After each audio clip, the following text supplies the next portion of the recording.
En 1923, una bula papal permite la creación de la Arquidiócesis de Mérida. Esto se logra indiscutiblemente el 11 de junio. El primer arzobispo es el arzobispo Antonio Ramón Silva. Lo sucede su arzobispo coadjutor, Acacio de la Trinidad Chacón Guerra. Y con Monseñor Acacio Chacón, la construcción de la ciudad de Dios, el fortalecimiento de la presencia de las órdenes religiosas que vuelven a nuestra arquidiócesis, pero también el fortalecimiento indiscutible de las parroquias, de la vida parroquial.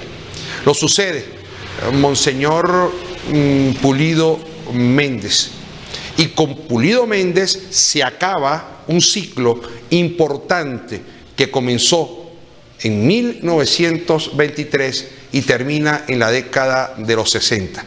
Termina además en el marco de una iglesia convulsa, en el marco del Concilio Vaticano II, que había sido convocado por aquel papa del que no se esperaba mucho, más bien se esperaba como una transición, pero sin embargo significó un cisma, significó un punto de inflexión importante, fundamental dentro de la vida eclesiástica.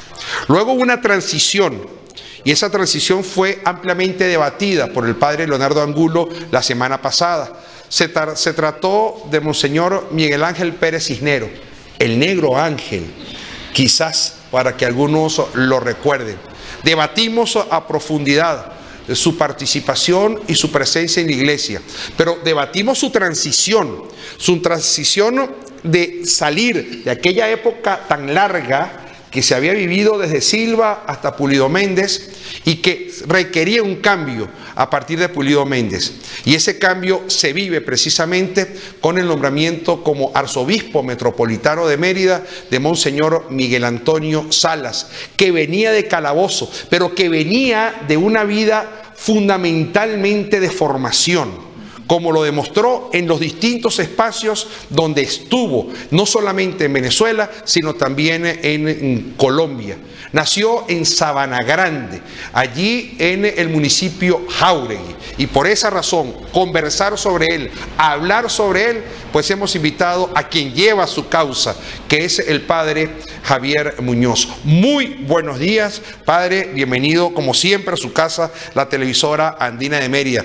Bonita tarea y bonito compromiso, hablar de Miguel Antonio Salas y de esa renovación, de ese cambio, de esa transformación que le dio a la iglesia, a una iglesia que al momento de su llegada presentaba severas dificultades.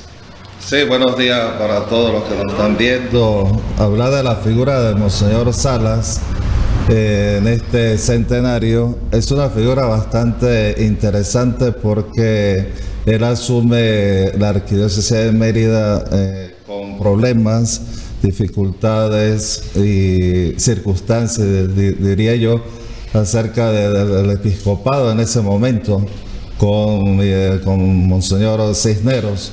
Y Monseñor Salas, con su trayectoria de obispo cercano, empezó como a reestructurar muchas cosas interesantes aquí en Mérida. Primero con la parte del clero, donde se esforzó bastante con su carisma de formador, como usted lo ha expresado. Empezó como a arreglar muchas cosas que estaban un poco diversas en ese momento y que le dio un cambio totalmente a Mérida. Ahora, padre, toda la arquidiócesis. ¿De dónde sale esa vocación de Miguel Antonio Salas? Esa vocación a la iglesia, esa vocación a un tema, es el primer eudista venezolano, que no se puede quedar de lado esa frase, no puede quedar suelta, es muy importante meterla en el diálogo, y además ese espíritu formador. Sí, él inicia, vamos a empezar a hablar un poco de su vida desde niño, desde el hogar, un hogar cristiano, católico, donde sus padres le inculcaron mucho esa devoción, digamos, a la parte de la fe, que es donde empieza él primero como niño y después la formación que en el tiempo de Monseñor Salas era difícil, allá en Sabana Grande, pero empezó en esa lectura permanente y a la devoción, digamos, a su fe católica.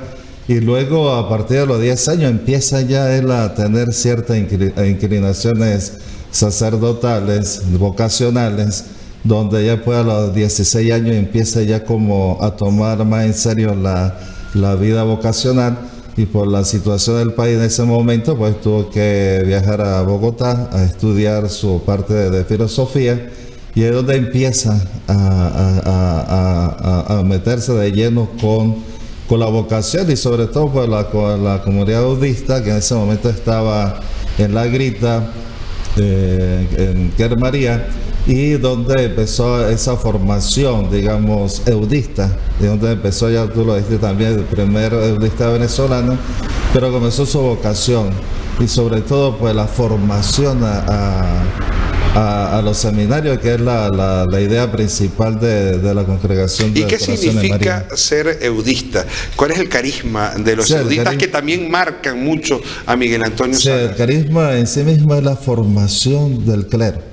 Eso ha sido típico de la congregación de eudistas, de formar a los futuros sacerdotes en cualquier circunstancia, cualquier situación, en cualquier época. Y Monseñor Salas fue en eso, lo inculcaron también, que es un hombre muy formado, tenía una capacidad muy grande, y de eso le ayudó a él también a ser muy cercano y ver los futuros sacerdotes para las parroquias más que todo, ¿no? Pero viendo ese sentido de formar a nivel de todas las áreas humanas, espiritual, pastoral, académica, todas esas áreas que tienen que tener un candidato al sacerdocio. Ya Monseñor Salas lo tenía muy claro, y no solamente aquí en Venezuela, sino también de parte de Y además tenía un rostro siempre muy enjuto, pero tenía un alma muy noble, ¿eh? Sí, un corazón muy noble, ¿eh? No, Monseñor Salas, yo siempre digo que los cargos, las responsabilidades, que la persona también tenga un cierto punto, un poco de su figura, ¿no? Regia, muy serio, pero en sí Monseñor Salas tenía una personalidad muy hermosa, muy cercano. Eso es lo que quiero insistir hoy también en estos 100 años de la arquidiócesis, una figura cercana. Por ejemplo, para mí como sacerdote, como seminarista, lo vi como un padre, un pastor que escuchaba, que ayudaba, a veces regañaba, pero con un estilo muy especial. Pero yo nunca lo vi con una figura así totalmente distinta. Y hay un hecho muy interesante en el transcurrir de su vida. No es que ese hecho lo marca, pero sí es curioso, que es que a él lo bautiza Sí. El padre Acacio Chacón, es decir, el segundo arzobispo bautiza al quinto arzobispo, y es muy curioso, es un detalle interesante, por la vida que además venía ejerciendo Acacio Chacón, y que luego es tomado también por Monseñor Antonio Ramón Silva, y para que desarrolle esa cercanía con las parroquias, por ejemplo, que fue una de sus labores importantes. Sí, el Monseñor ahí en ese momento, cuando fue bautizado, él nació el 29 y a los 3 días fue bautizado por el padre Chacón, pero desde ahí solo del signo de Dios, diosidencia, llamaría yo esta parte ahora en estos términos. Diosidencia. Digamos, porque esos son los términos ahorita de la parte humana, ¿verdad? De crecimiento humano o espiritual, que se den estas cosas. Y de verdad, cuando uno va estudiando la vida de Monseñor Salas, y todo esto lleva a un marco, digamos, que Dios poniendo en el camino. Esta labor formativa la continúa en Caracas. Sí, en Caracas y en Calabozo también. Fue un padre y pastor para el seminario de los dos, tanto en Caracas como en Calabozo. Se dedicó de lleno a la formación de los seminaristas, que fue algo muy interesante, porque siempre estaba pendiente de cada uno, de su familia, la situación social de la época, siempre era como un intercesor. Es interesante eso. Y una diosidencia es que en las aulas de esos seminarios estaba Baltasar Porras, que ya despuntaba como alumno. Sí, ya estaba como alumno de Monseñor Porras, y mire, eso en esa época la formación era bastante, como todos los tiempos, pero Monseñor Salas era una persona muy exigente en sus materias. Y por razones políticas, cuando se entera, cuando seguramente le dijeron que iba a ser obispo en Calabozo. Por esas razones políticas tenía que juramentarse en público, sí, ante la Constitución, ante las normas, porque lo exigía la política. No estaban firmados los acuerdos entre el Vaticano y el Estado venezolano. Eso se firmó posterior en 1961, el convenio con la participación del ya cardenal Quintero. Entonces se decide ir a París, sí, y en París es donde la juramentación y lo consagran en Roma, sí, el cardenal Quintero. Así es. Qué interesante. Compromisos comerciales y a la vuelta seguimos con más en esta mañana de Buenos Días. Hoy estamos en la ruta del primer centenario de la Arquidiócesis de Mérida. Conversamos con el padre Javier Muñoz de Monseñor Miguel Antonio Salas. No fueron fáciles las cosas para Miguel Antonio Salas a su llegada a Mérida. Había un clero disperso. No se había generado ni un seminarista, se había ordenado en los últimos años, y su espíritu formador revierte aquel proceso y luego echa de mano a su obispo auxiliar, un muchacho joven, pues que ayuda a propulsar para tener la arquidiócesis que hoy tenemos. Compromisos comerciales. Buenos días.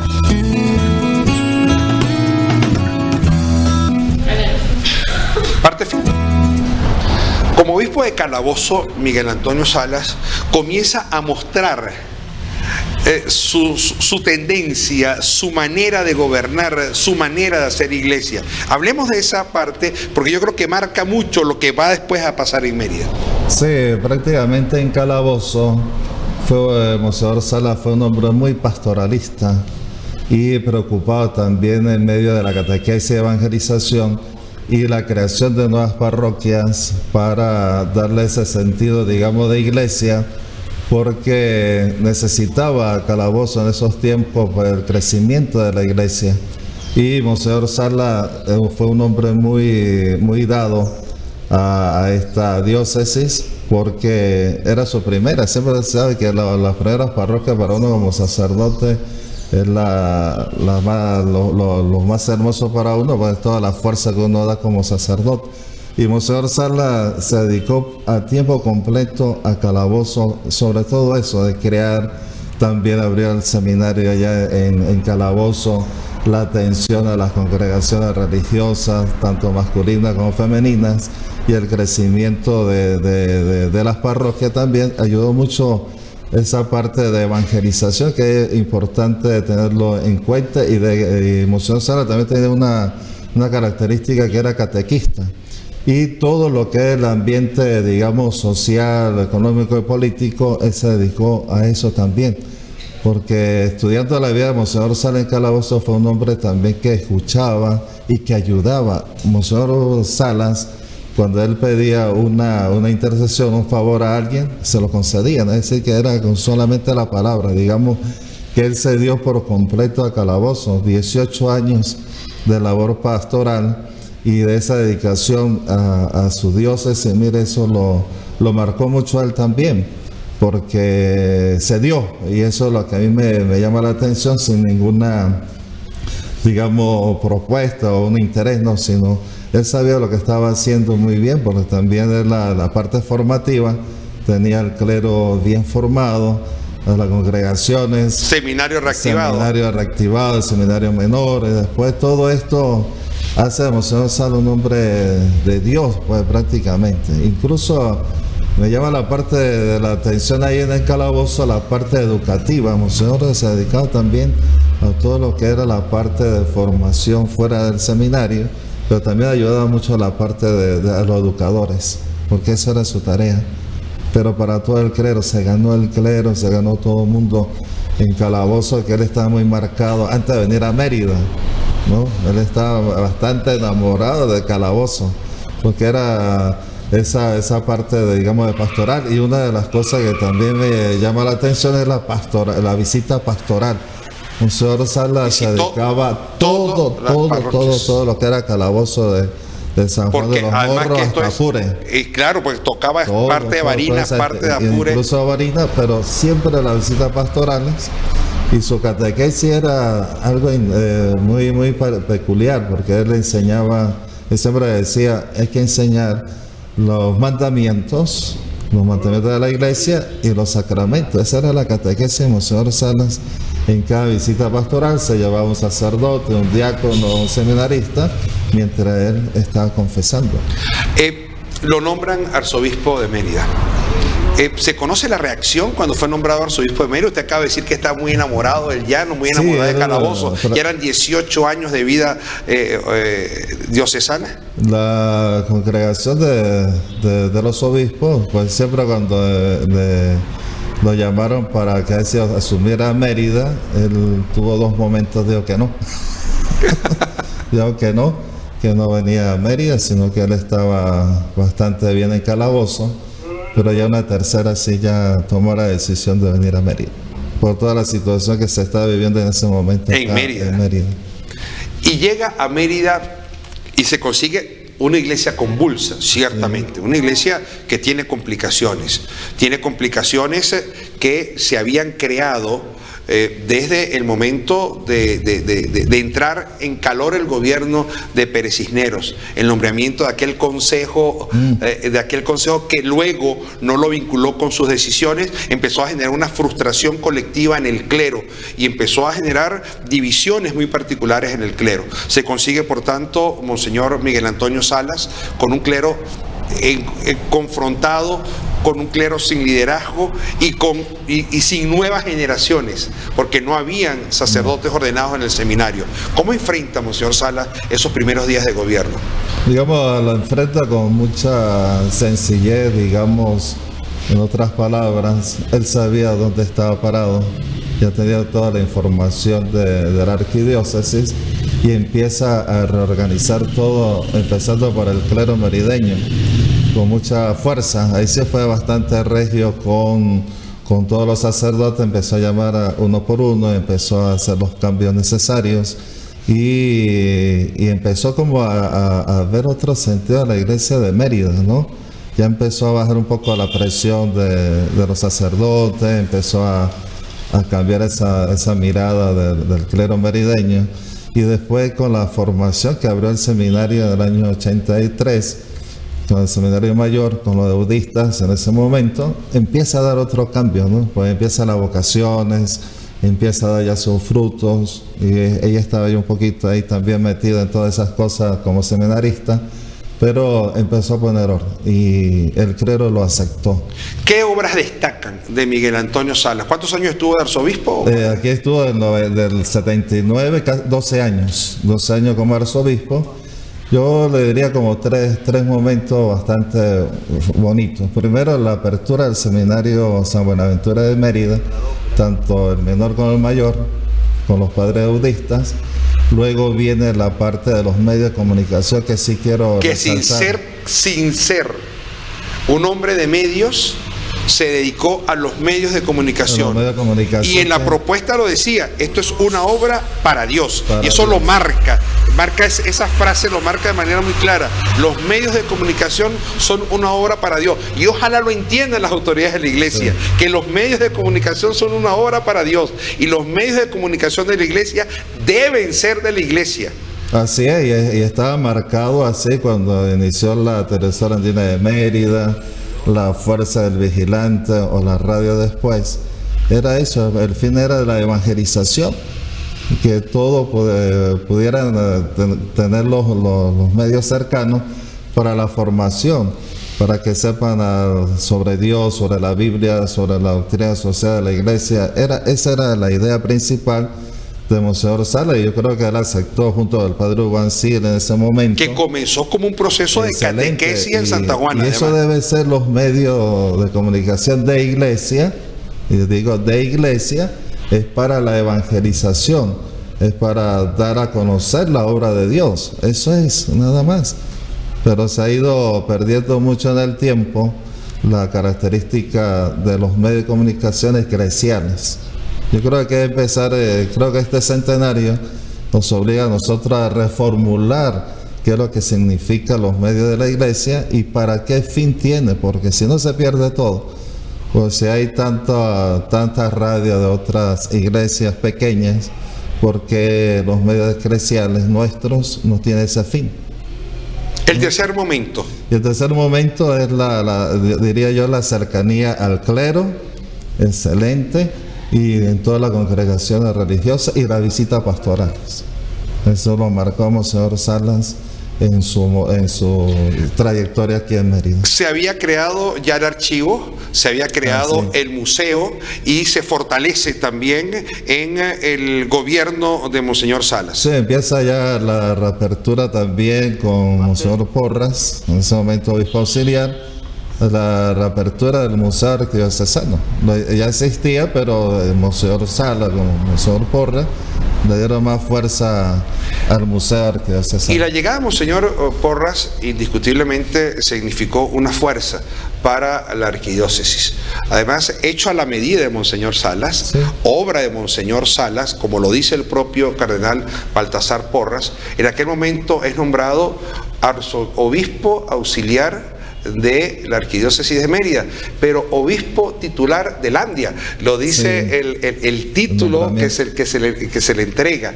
Era recordar un poco aquellas diócesis que ya no existían, y por eso a los obispos auxiliares le entregaban la titularidad de esas diócesis que ahora no existen. En el caso de Porras era de Landia, y era muy significativa su llegada. ¿Cómo se une la labor de orden, la labor de formación, la labor de esa cara, como decía, ese rostro severo, con ese corazón noble, y la fuerza de la juventud que traía el Chamo Porras, aquel hombre que andaba en bicicleta y que jugaba con ustedes en el seminario fútbol y basquetbol? ¿Cómo se unen esas cosas?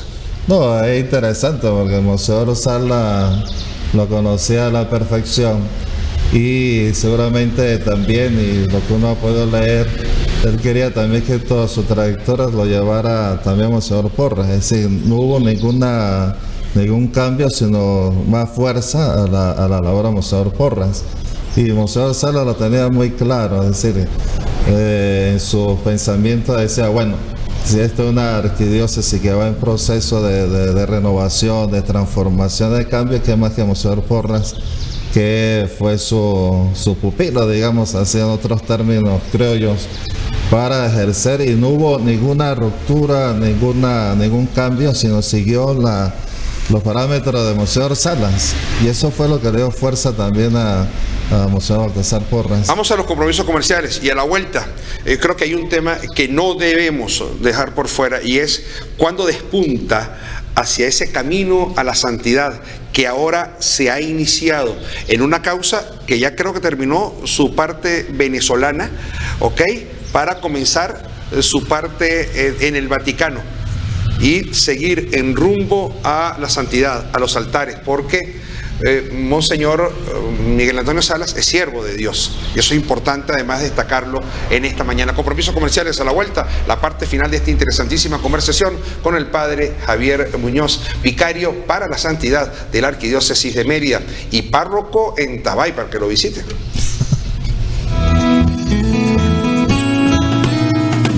Buenos días.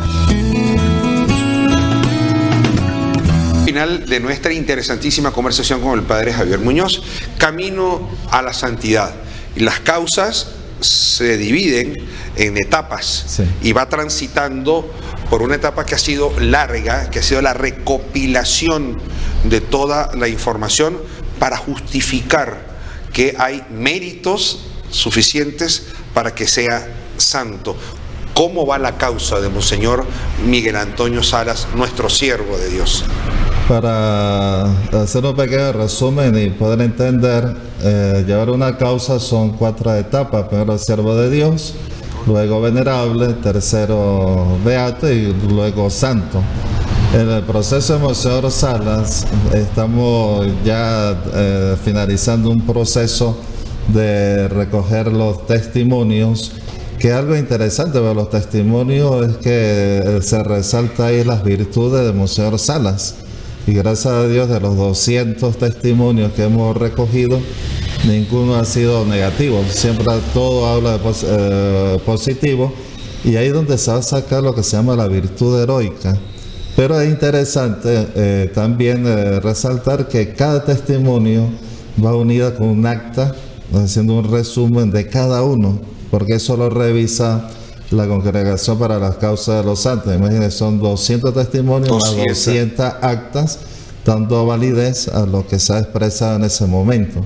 Y eso me lo pidió la doctora Silvia Correales, que está llevando la causa de José Gregorio. Ajá, que está llevando la causa. Que fue la que impulsó la causa de José Gregorio, sí, junto al cardenal. Sí, sí.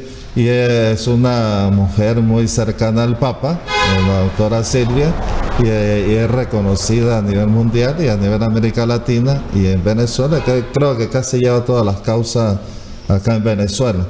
Entonces ya Monseñor Salas fue aceptado como siervo de Dios en el Niliosta, que no hay ningún impedimento.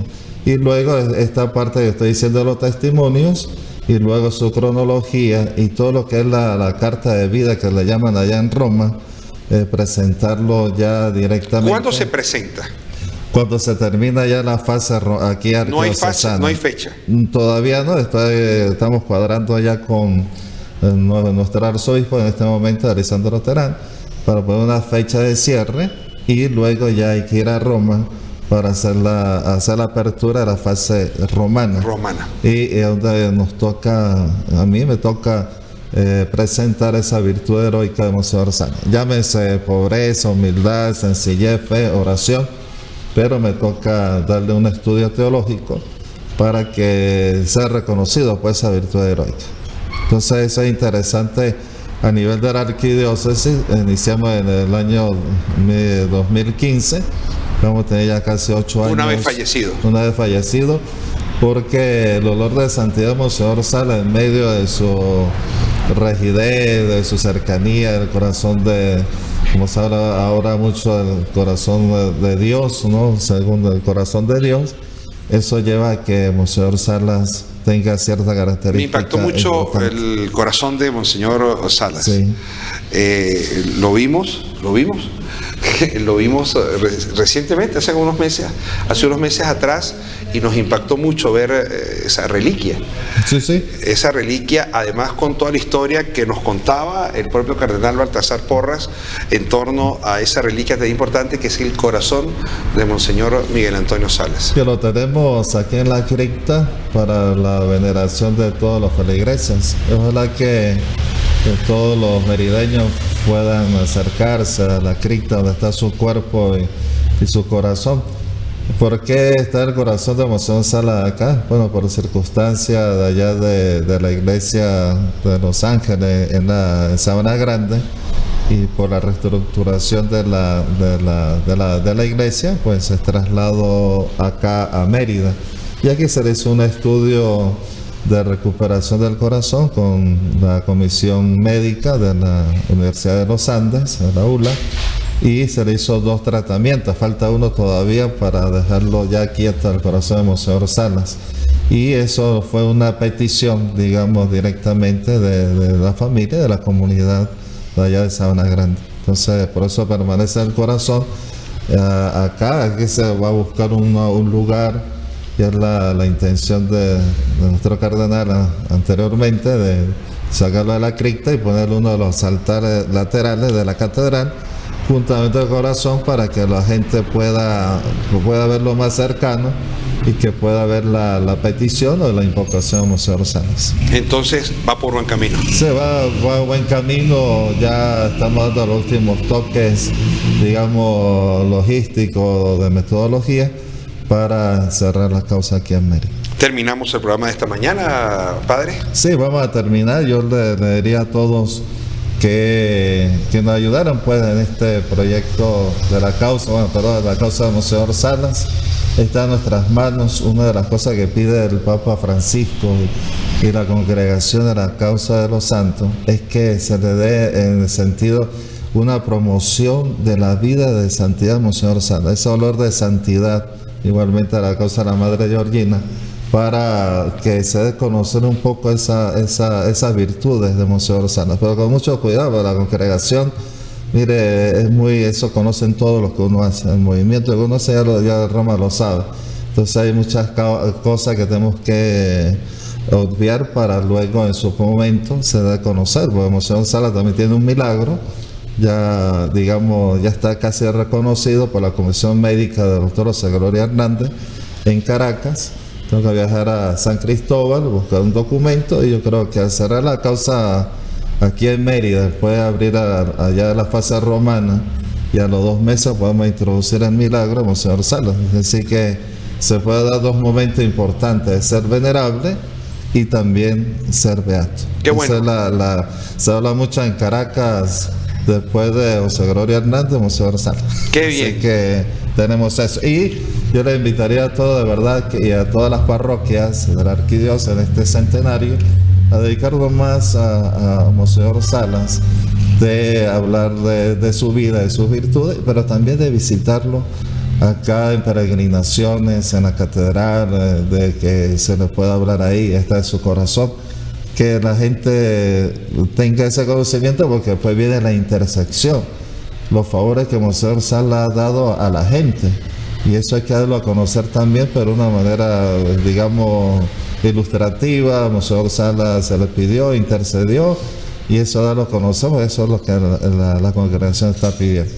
Y bueno, animarlo a todos ustedes por este centenario. Ya el 11 de junio tenemos esta gran celebración con algunos obispos de Venezuela, el clero merideño, la provincia eclesiástica también, la asistencia de todas las parroquias, y una animación y una motivación muy grande para estos 100 años. Yo creo que va a ser una parte religiosa importantísima en Mérida, y dando yo diría, sentir esa iglesia católica en Mérida, ¿no? Y terminamos con esta oración. No vamos a rezar para nuestra Reina de María, sino solamente la oración.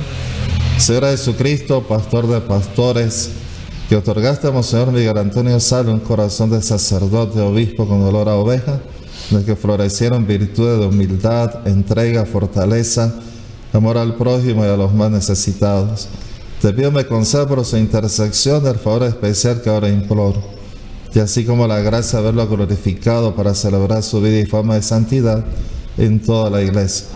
Te lo pedimos a ti, que vives y reinas con el Padre y el Espíritu Santo, y nos encomendamos a la protección de María Santísima. Amén. Muchísimas gracias al Padre Javier Muñoz. Ustedes, muchísimas gracias por su atención.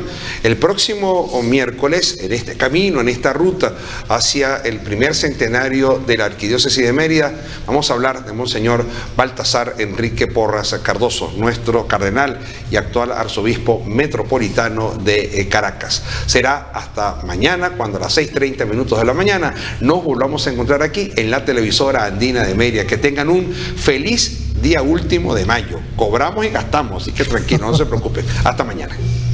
Televisora andina de Mérida presentó